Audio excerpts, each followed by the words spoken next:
Hello friends, this is Scott. It's the 1st of July and just want to give you kind of a look around at how tall the grass is in the pasture. The neighbor hasn't put any large animals on the pasture yet, so I'm not sure exactly, when I got down here what was going on. But as you see, this grass is probably up to my chest at this point. So, and the trees are buried in grass and I need to open up those rings and do a lot of cleanup. So I need to talk to the neighbor, and so I was able to talk to him the evening, the first evening we were down this last weekend. And we have a plan of attack, I think. And the first plan of attack was that he decided that he was going to come out and bring a horse out. And what he's going to do is he decided to put his irrigation water on this part of my pasture. So I get some free water, and he's going to put the horse on here first while he lets his side of the fence dry out. And then they're going to cut it, and then they're going to bale it. So he's going to bale his grass, put the horse over here. I need to work on the protective cages around the trees because the horse is going to be way too tall and to be able to reach over and just munch those trees down. So I've got to figure out what I'm going to do with that. Now the shape of the garden when we got here was, take a look, it's a lot of bindweed. This is an area that I haven't cardboarded yet. And yeah.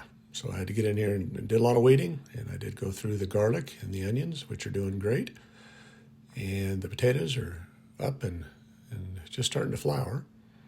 But I haven't had any chance to move any more dirt or bring more compost down. We've been bringing furniture down here, and that'll be a future video. I'll show you, kind of what we've got accomplished so we can use this place. But we've been wanting to, kind of torn between inside and outside projects.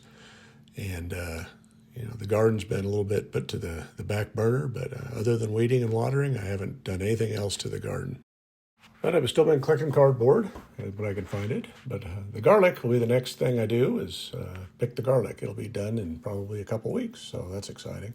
Did pick a few to cook with this weekend, and as you see, kind of the bulb stage of the onions are starting, and the garlic is almost ready. So I decided to take on the firewood pile that was been covered with bindweed. And so I decided, I'm going to get a little exercise this weekend. And first step was I pulled all that wood out of the bindweed in front of the compost bin. There's Theo the cat. And I decided I'd spend a couple of evenings chopping wood. And this is, really, pretty good firewood, but it's really stringy. And so I brought down a maul and an axe.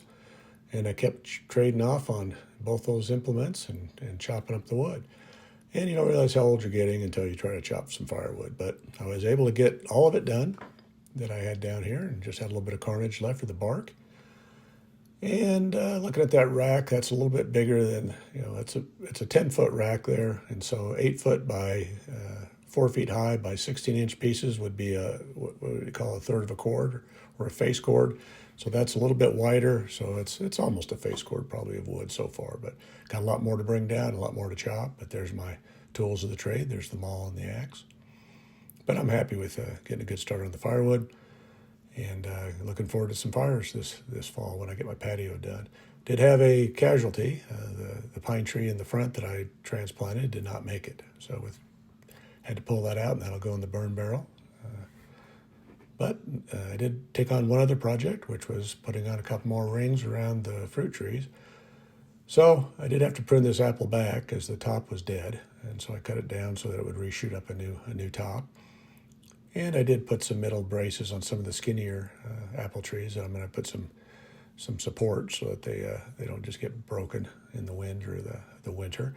Now, the one I did not put a cage around is the pear tree, and it's still very flexible. It appears to be alive, but it's not leafed out, so I don't know what's going on. Maybe it's going to take a little while for more root structure because it didn't have much when I planted it. So I'll leave that uncaged until I figure out if it's alive or not.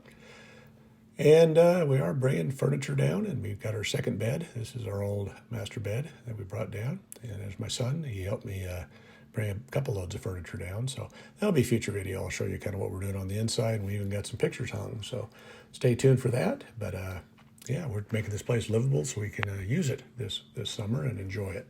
Well, thanks for watching this video. And if you like what you see, please hit that subscribe button, like, share, and comment, because I'd love to hear from you. Thank you.